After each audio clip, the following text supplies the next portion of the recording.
Hola gente, ¿cómo están? Mi nombre es Franco Rutiliano, o más conocido en este canal como Rutidev. Hoy vamos a estar viendo en particular dos cosas, siguiendo un poco con la segunda parte de lo que sería el video y curso semanal de Go más Test Driven Development. Y en primer lugar vamos a estar viendo lo que son los enteros en Go y cómo implementarlos. Y como segundo tema vamos a estar viendo las iteraciones. Dos temas que por supuesto, al ser cosas básicas de todos los lenguajes de programación, pero específicamente abocados ahora a la implementación en Go, son muy importantes y se utilizan muchísimo en el día a día. Desde ya que si no vieron la primera parte les voy a estar dejando una tarjeta por acá y les recomiendo que vayan para poder seguir el curso de manera correcta, ya que en el primer video lo que explicamos es en cómo nos vamos a manejar a lo largo de todo el curso. Ya que no solo, les recuerdo, estamos viendo un curso de Go, sino que también estamos aplicando una metodología de trabajo que se llama Test Driven Development. Así que ahora sí, sin más dilación, comencemos.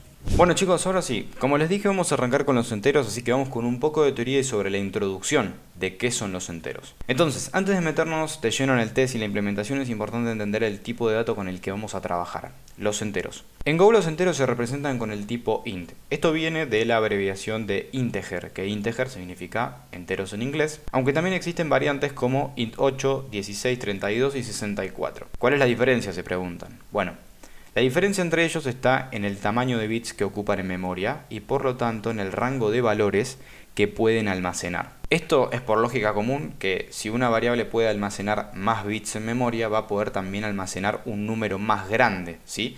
Y caso contrario, que una variable almacene menor cantidad de bits en memoria va a poder almacenar o guardar un número más pequeño, va a tener esa capacidad, esa diferencia dependiendo de si puede almacenar más bits o menos.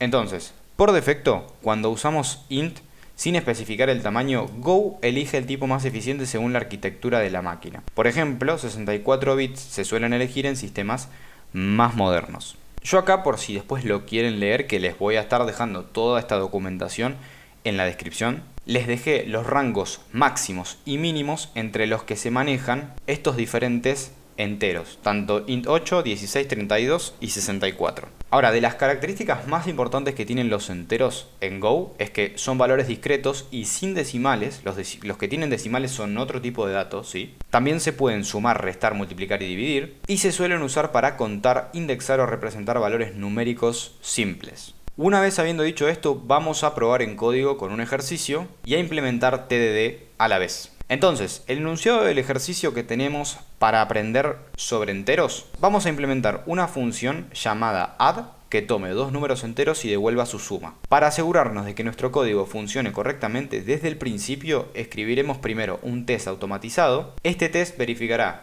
que al sumar 2 y 2, el resultado sea 4. Este será nuestro primer paso aplicando Test Driven Development.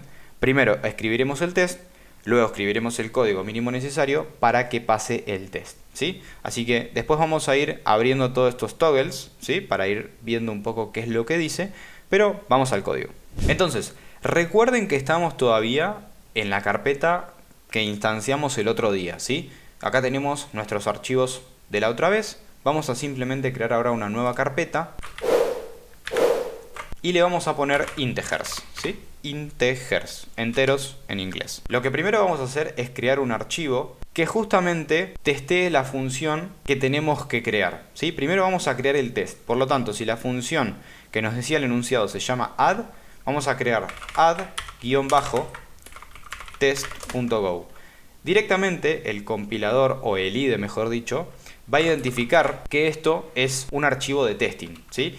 Y algo que le vamos a poner al paquete es que va a ser un paquete integer, no va a ser más un paquete main, ¿sí? Porque esto lo que va a hacer es darnos muchísima separación de responsabilidades, ya que cuando nuestro código empiece a crecer y crecer, nosotros tenemos que de alguna forma tener los paquetes separados de manera idiomática para saber qué hace cada cosa, ¿sí? Entonces nuestro paquete de integers ya sabemos que dentro de este paquete van a estar todas las funciones y cosas relacionadas a los enteros, ¿sí? Entonces, como estamos en nuestra función de test, vamos a hacer un func, que es como declaramos la función, test, y vamos a declararle test más un nombre add, que va a ser la función a testear, ¿sí? Recuerden que esto recibe desde el paquete testing, testing.t, ¿ok? Esta t primera es el alias. Vamos a abrir en primer lugar, corchetes para inicializar el scope de la función. Y lo que vamos a hacer es declarar una función sum, ¿sí? Que va a llamar a una función que se va a llamar add. Y le vamos a poner acá como primer parámetro un 2 y otro 2, ¿sí? Esperen, no nos desesperemos todavía, que tenemos que escribir nuestro primer test. También necesitamos un valor esperado para poder comparar y saber si lo que devuelve la función add es lo que nosotros esperamos. Así que recuerden que nosotros el enunciado nos pedía que hagamos una función que sume dos números y que el resultado sea 4. Entonces nuestra variable expected va a tener como valor 4. Y acá vamos a hacer una comparación de si sum es distinto de expected, o sea, de si lo que devuelve nuestra función es distinto del valor que nosotros esperamos. Vamos a hacer un t error f, o sea, un error formateado, y vamos a decir que el valor expected o esperado, acá vamos a poner un porcentaje de, ¿sí? Porque nosotros vamos a imprimir un entero, no vamos a imprimir un string en este caso. Si quisiésemos imprimir un string sería con la q. En este caso, con la D, nosotros imprimimos un entero. Expected, y ahora le vamos a embeber el valor, but got, y le vamos a poner de vuelta un valor entero. Y dentro de las variables vamos a poner expected y sum. Bueno, si ejecutamos este test, por supuesto que ya el compilador nos está diciendo algo, pero vamos a probarlo de todas formas.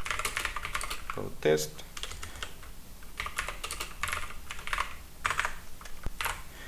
Bueno, si ejecutamos el test, obviamente esto va a fallar específicamente porque obtenemos un undefined, ¿sí? Obviamente la función add no existe en ningún lado, entonces el compilador no la puede encontrar. Vamos a escribir ahora la mínima cantidad de código para poder hacer pasar este test y obtener un error válido, ¿sí? En principio lo que vamos a hacer es crear un archivo Go que se llame add.go. Esto va a ser propio del paquete integer y vamos a hacer un func add, ¿sí? Con esto estamos declarando la función y vamos a decirle a esta función que como parámetros reciba dos cosas, x e y, ¿sí? Y estas dos variables van a ser de tipo entero y esto va a devolver un entero también. Acá me está pidiendo que la función retorne algo, por lo tanto se lo vamos a dar, return 0, ¿sí? Entonces, ahora que nosotros añadimos la función add, que escribimos la mínima cantidad de código, ¿sí? Que necesitábamos, si nosotros hacemos un goTest punto y ejecutamos el paquete integers menos b, ¿sí? Para el menos b significa que es menos verbose, o sea que nos va a dar un poco más de contexto de qué es lo que pasó. Ahora sí estamos obteniendo un error válido, digamos, ¿no? Nos dice que ejecutó test add y que test add falló porque nosotros esperábamos un 4, pero obtuvimos un 0. Bien, bueno, una vez que tenemos ya esta mínima cantidad de código escrita y que tenemos un error válido, vamos a hacer que nuestro test pueda finalmente pasar verídicamente. Por lo tanto, si ahora nosotros lo que hacemos en vez de retornarle un 0, le retornamos un 4, y obviamente que esto va a lograr pasar exitosamente. ¿Por qué? Porque a nosotros la función add ahora le va a estar retornando un 4 y cuando haga esta comparativa simplemente va a dar que dio exitoso porque sum es igual a el valor esperado, son exactamente idénticos. Vamos a probarlo, vamos a ejecutar de vuelta goTest.integers menos b y ahora nos va a decir que run la función testadd y la función testadd pasó, ¿sí? Acá nos dio un OK, esto dio exitosamente. El tema es que podemos volver nosotros a hacer que falle esta función, y es que si nosotros le damos un expected 5 a todo esto y volvemos a ejecutar nuestro código, va a volver a fallar. Por lo tanto, esta no es una manera correcta de escribir una función que sume dos números. Además no estamos cumpliendo con la premisa, ¿sí? Así que vamos a devolver este 4, ¿sí? Y ahora lo que vamos a hacer es que x, ¿sí? Para hacerlo de manera correcta, x se sume ahí, ¿sí? Entonces ahora vamos a estar haciendo partícipes del return de la función a las variables que recibe como parámetros, ¿sí? Y si nosotros analizamos bien el test de esta función propia, fíjense que cuando nosotros declaramos la variable sum, llamamos a la función add y le pasamos un 2 más 2, ¿sí? Un 2 y un 2, a los parámetros de la función. Entonces, ¿qué creen que va a pasar con esto? Bueno, Si nosotros hacemos x más y y esto es 2 más 2, 2 más 2 es 4. Por lo tanto, podemos esperar que nuestro código pase. Vamos a hacer un clear para limpiar la consola, hacemos un go-test y efectivamente el test pasa exitosamente. Bueno, mucho más para refactorizar de esta función no tenemos, así que vamos a pasar a iteraciones. Bueno, estamos en la introducción del concepto de iteración. Una cosa importante a la hora de hablar de iteración es que cuando nosotros hablamos de iteración específicamente, estamos refiriéndonos a hacer algo de manera repetida, ¿sí? En un código nosotros queremos formar como una especie de bucle, ¿ok? Entonces, para lograr este resultado en Go, nosotros no tenemos demasiadas opciones, únicamente tenemos la palabra reservada for, que existe en otros lenguajes de programación, pero algo que no existe en Go, que sí existe en otros lenguajes de programación, es el while, el do while, como existe en C++ y en otros lenguajes, el until, y únicamente para lograr esta forma de bucle, digamos, vamos a poder usar el for, ¿sí? Así que nos vamos a poner a escribir un test, una función que recibe un carácter por parámetro y lo vamos a repetir 5 veces. Vamos a ver cómo logramos esto, ¿no? Pero este es el enunciado de este ejercicio. Bueno, chicos, entonces estamos de vuelta en el código. Vamos a crear una carpeta que se va a llamar iterator, ¿sí? Primero vamos a escribir el test de la función o de la implementación que queremos hacer, ¿sí? Repeat-test.go.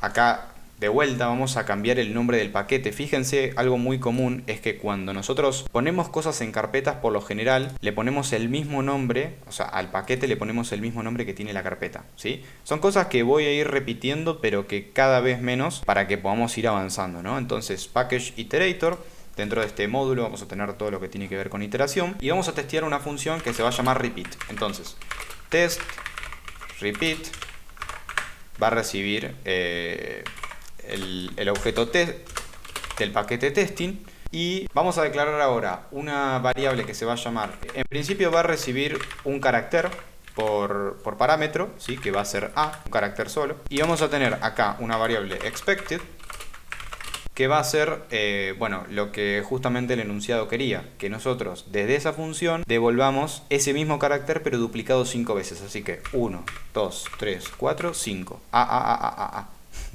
Bueno, listo, perfecto. Entonces, vamos a hacer nuestra validación de siempre, que si repeated es distinto de expected. Y acá vamos a hacer de vuelta el terrorf con el expected de siempre. Volviendo a la Q, porque ahora vamos a imprimir un string. But got. Y vamos a imprimir acá repeated. Así que le damos a expected y repeat. Bueno, entonces ahora si nosotros hacemos un go test de iterator -b, vamos a ver que tenemos de vuelta un undefined, así que vamos a escribir la mínima cantidad de código para poder hacer que esto pase, ¿sí? Entonces vamos a crear un new file dentro de la carpeta iterator, le vamos a repeat.go, package iterator, vamos a escribir una función que se llame repeat y va a estar recibiendo un, vamos a ponerle character de string y va a devolver un string también y que devuelva un string vacío, ¿sí? Le vamos a hacer un return string vacío. Esto significa string vacío, ¿ok? Para que se entienda. Recibe un character de tipo string, una variable de tipo string y devuelve un string. Por ahora un string vacío. Bueno, entonces vamos a ejecutar este código una vez que ya escribimos la mínima cantidad. Go test y acá tenemos ya un error válido. Se ejecutó la función testRepeat, ¿sí? Que testea a repeat y dice que expected, lo que esperaba era una A repetida 5 veces, pero obtuvo un string vacío, ¿sí? Acá nos da un poquito más de información, cuánto tardó. Bueno, listo, perfecto. Bueno, ahora vamos a comenzar directamente con lograr que el test pueda efectivamente pasar, así que vamos a empezar con lo que sería propiamente la iteración, ¿sí? En primer lugar vamos a tener nuestra palabra reservada for. Esta palabra reservada va a recibir 3 cosas y así se enseña en prácticamente todos los lenguajes. El primer parámetro que tiene es declarar una variable. Esta variable va a ser exclusivamente la que le va a determinar si tiene que cortar con el bucle o no, porque nosotros podríamos tener también un for así, y este for sería peligrosísimo hacer esto, porque esto repetiría indefinidamente, no hay nada que lo corte, ¿sí? Quería poner ese ejemplo dramático para que se entienda de que nosotros, acá el for puede recibir cosas como para que pueda cortar ese bucle de alguna forma. Entonces, la primera variable o cosa que vamos a hacer es declarar la variable que va a determinar si el for corta o no. La vamos a declarar en 0, ¿sí? Ahora, con un punto y coma vamos a estar como diciéndole, listo, hasta ahí declaramos la variable. Ahora, vamos a definir, ¿sí? Como segundo parámetro, si lo quieren llamar así, vamos a definir cuándo corta la variable, cuándo es que tiene que cortar, ¿sí? Esto funciona al revés en realidad, porque nosotros acá le estamos diciendo que el for siempre continúe, siempre que i sea menor a 5, ¿sí? Y por último, con otro punto y coma, le vamos a estar pasando el último parámetro, que es que i se va a estar sumando de 1 en 1. De esta forma nosotros le estamos indicando ahí que se puede sumar de 1 en 1, con un i más, ¿sí? Entonces, para repasar, declaramos i en 0, ¿ok? Esto se va a ejecutar siempre y cuando i sea menor a 5. Con esto estamos asegurando que cuando i valga 1 se va a ejecutar de vuelta, cuando i valga 2 se va a ejecutar de vuelta, 3 se ejecuta de vuelta y cuando valga 4 ya después no va a poder volver a ejecutarse. ¿Y cómo digo que i va a ir de 1 en 1? Bueno, esto se lo determino diciéndole i más. Bien, esto es la estructura básica del for. Ahora, vamos a también declarar una variable repeat acá, que va a ser de tipo string. Esta es la otra forma que tenemos de declarar variables.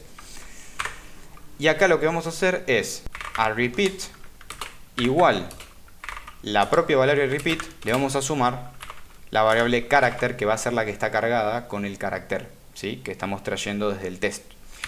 Y por último, una vez que el bucle for termine, es decir, que i ya no sea o sea mayor o igual que 5, vamos a hacer un return de repeat, ¿sí?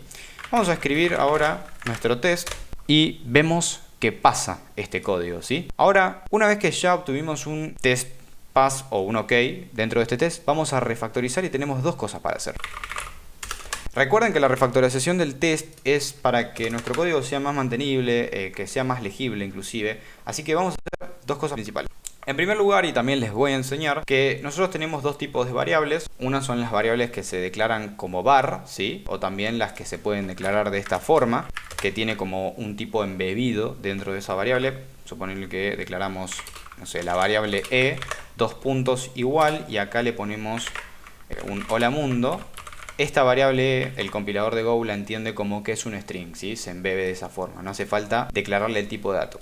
Esas son las variables, ¿sí? Ahora, también existe otro tipo de variable que no varía en realidad, que se llama constante y se declara con la palabra reservada const, ¿sí? La solemos usar siempre por fuera de cualquier función, ya que funcionan de manera medianamente global. Entonces, le vamos a poner a esta variable const repeat count, ¿sí? Esta variable va a cumplir el objetivo de determinar cuántas veces se va a repetir el contador, digamos, de lo que sería cuántas veces vamos a sumar un carácter. Entonces a esto le vamos a poner un 5, ¿sí? Y en vez de tener acá una que i sea mientras i sea menor a 5, el for se vuelve a ejecutar, le vamos a decir que mientras i sea menor a repeat count. Entonces, de esta forma estamos haciendo un poquito más legible el código y más robusto de alguna forma, ¿sí? Y la otra cosa que vamos a hacer también para refactorizar es a repeat le vamos a poner un más igual carácter. De esta forma lo que estamos haciendo es un operador suma asignación, es decir, le estamos sumando a la variable de la izquierda lo que tiene la variable de la derecha, pero sin sobreescribir la variable de la izquierda. O sea, estamos haciendo lo mismo que teníamos antes, en donde sumamos que repeat es igual a repeat más carácter, ¿sí? Pero en este caso, ahora lo que estamos haciendo es un más igual carácter, ¿ok? Es exactamente lo mismo. Y vean que si refactorizamos y ejecutamos el test de vuelta, tenemos un OK, pass, y con eso damos por cerrado el ejercicio. Bueno chicos, sé que son ejercicios extremadamente fáciles por ahora, pero creo realmente en la metodología, ya que el día de mañana ustedes pónganse a pensar cuando manejen backends realmente complejos. Si ustedes no escriben testing, no van a estar sabiendo a ciencia cierta si el backend devuelve lo que tiene que devolver o lo que se espera, mejor dicho, ¿sí? Entonces, De esta forma o con esta metodología estamos ganando como una especie de disciplina de trabajo, ¿sí? Una metodología de trabajo, por algo se llama así, en donde nosotros vamos a estar testeando nuestro código a la medida que lo vamos implementando, ¿sí? O sea, primero testeamos, luego implementamos, después refactorizamos y así, en bucle, en bucle, en bucle. Entonces, nuestro código el día de mañana, cuando sea realmente muy complejo y estemos trabajando para una empresa, o los que ya están trabajando para una empresa, puedan realmente decir que nuestro código devuelve lo que se espera, y eso es lo importante, ¿sí? Que la información llegue bien y que también nuestro backend sea fácil de mantener, sea robusto, sea escalable el día de mañana. Así que, bueno, hasta acá llegó mi video de hoy, esta segunda parte. Los veo la semana que viene con la tercera parte. Y bueno, nada, les mando un saludo a todos. Tenemos los enlaces a los documentos. Estamos haciendo crear una comunidad de Discord, así que si quieren unirse, el enlace está en la descripción. Y bueno, si les gustó el video, suscríbanse, denle like y bueno, todo apoyo viene bien para seguir haciendo crecer el canal, ¿sí? Les mando un saludo a todos.